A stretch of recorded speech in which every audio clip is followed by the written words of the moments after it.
The Shakur Stevenson hate is real. Shakur Stevenson hate is real. All right. As we approach the new year, we're going into the 2024 year of boxing, and we are going to be ending the contract with Shakur Stevenson and ESPN and Top Rank. All right. People are wondering what network is he going to go with. Is he going to go with the Zone? Is he going to go with Amazon Prime? PPC. But along with that are the talks of, is he a draw? Is he a box office draw? What type of star what type of star power does Shakur Stevenson has as far as potential? Or is he going to be that next Floyd Mayweather, Bernard Hopkins, Muhammad Ali? That's what's going to bring the money to these networks, and that's what is going to decide the type of contract this man is going to have with these networks. But you hear a lot of things like, oh, he's not too exciting. Did you see his last fight with Edwin De Los Santos? He was running. We're going to talk about the entertainment and boxing analysis. We're going to talk about the difference between entertainment and what boxing actually is, and is the hate warranted? Do you guys have a point, or are you guys silly? We're going to talk about it. Definitely slow down. Roll with him and hope.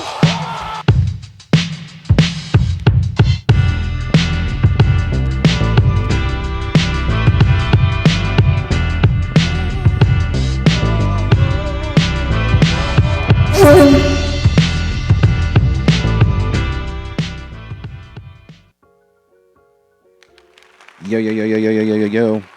Let's go, let's go, let's go. Thank you for coming back to the channel, you guys. Welcome back to Var War Boxing. Before we get into it, make sure you hit the like button, make sure you hit the subscribe, and hit the bell notification so whenever I'm here, you are here with me. All right. I'm a little disappointed. I don't know if you can tell, but we're gonna get through this video. All right. Boxing fans love the conversation about the last fight with Shakur Stevenson and Edwin De Los Santos. They're saying how bad Shakur Stevenson looked. But I honestly don't hear how people are talking about Edwin De Los Santos. What about his performance? How well did he do, and how bad did Edwin De Los Santos do? It was almost kind of like it was only one person in the ring, right? And that was Shakur Stevenson. What was the expectation?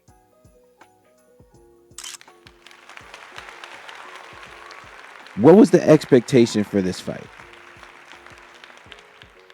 What we know about Shakur Stevenson is that he is known for his defensive prowess. All right, his boxing IQ, his management of distance. What do we know about Edwin De Los Santos going into this fight? He started to get matched up with Shakur Stevenson because of his last fight with Joseph Adorno. He showed. Let me just put this out here. That was one of the better boxing clinics that I saw put on anyone in the ring, and I think one of the best, top 5 within that whole year. If we're being honest, Edwin De Los Santos put it on Adorno. Adorno is a good boxer. He's a little bit older, so he wasn't able to pull the trigger. He wasn't able to get off the way he wanted to, and that was also a testament to Edwin De Los Santos' defensive techniques that he used. Right, bad strategy on Adorno's corner. All right. So going into the fight with Edwin De Los Santos and Shakur Stevenson, we all thought, okay, it's gonna be a chess match. Okay, it's gonna be a chess match. One thing about Edwin De Los Santos is what we knew about him is the power that he possesses when he goes into these fights. He's been knocking people out. Okay, he's been hurting them, and these are fighters that are standing in front of Edwin De Los Santos. All right, these are people who are blocking the punches with the gloves. When you have power, you're able to punch through the glove guard. You're able to punch through the guard, and a lot of the copy box numbers sometimes will count some of those that may sneak in between the guard and sneak over. He can sneak a punch around the guard of a high guard. Okay. We know Shakur Stevenson. We know what we're watching Shakur Stevenson for. This man is a genius in the ring. He moves ever so slightly to the left. He moves ever so slightly to the right. He double steps back when you double step forward, and if you're going backward, he's gonna go forward. You understand what I'm saying? Um, I'm reading a lot. I'm reading a lot of public boxing publications, and I'm disappointed in them where they're trying to push a narrative that is almost diminishing the man's talent, um, calling him a runner. That's the same language that they used against Floyd Mayweather when people weren't able to touch him. Okay, the way I saw that fight between Shakur Stevenson and Edwin De Los Santos is that Shakur Stevenson did exactly what he usually does in all his fights: manage distance, show his defensive prowess, his boxing IQ, and he touched him.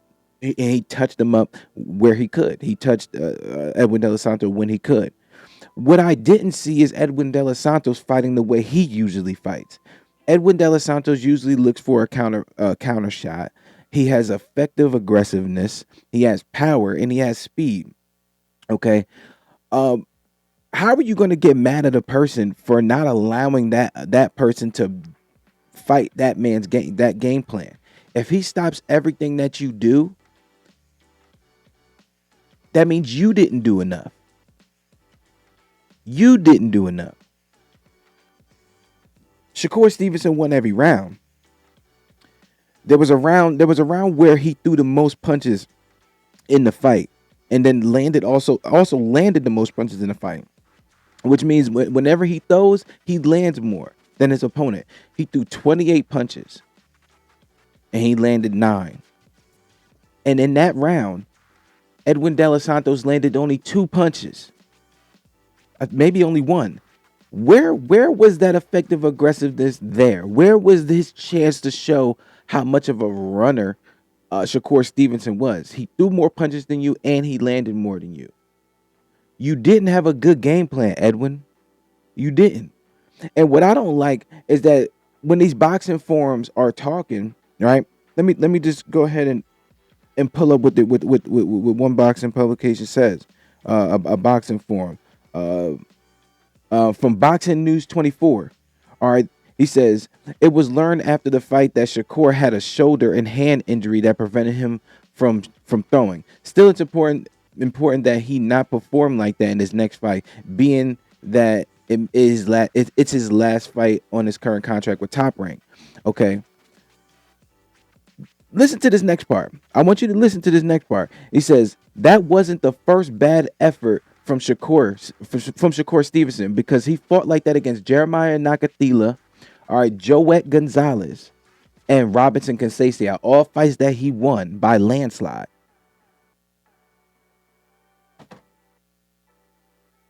If you know that this is how this man fights, and he just outbox you, a pure boxer, why are you expecting him to fight like David Benavidez?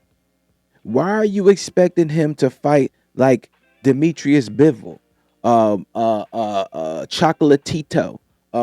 Why are you looking for him to fight that way if that's not his style of fighting?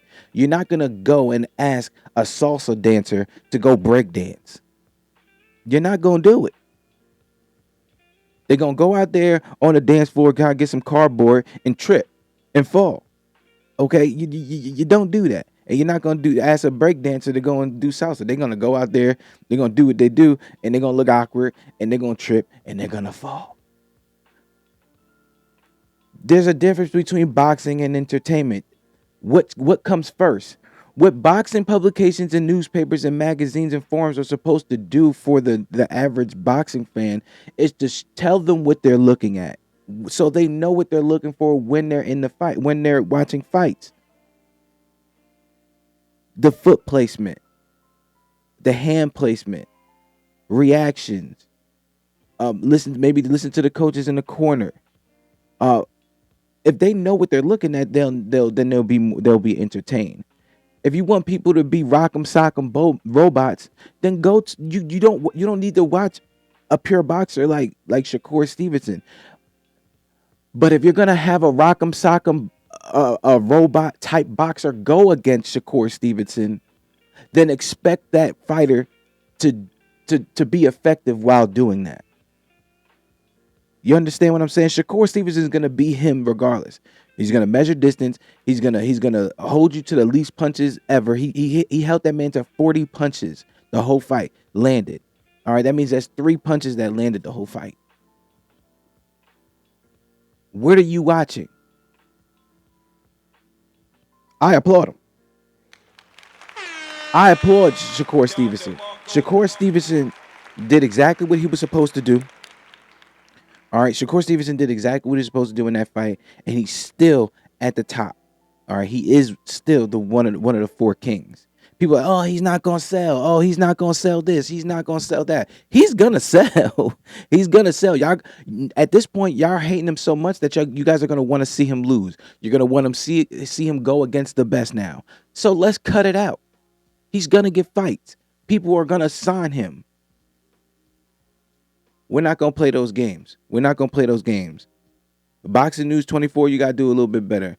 And I must say, if I was one of these writers on any of these boxing publications, I would make sure that we are talking about boxing, and there is an entertainment value in it. But I would never diminish the efforts of either fighter.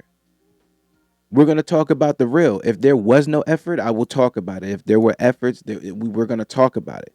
But what we're not going to do is say that a fighter was running when he doesn't allow another boxer to punch him. How dumb do you sound? We're going to talk about more stuff after this. We'll get into more stuff about this type of topic. You guys let me know how you feel in the comment section. I almost know exactly what y'all gonna say, and I'm honestly, I'm a little bit tired of that type of rhetoric, the running rhetoric. Oh, he was running. What are you talking about? Why would he let somebody? Man, till the next time, we out.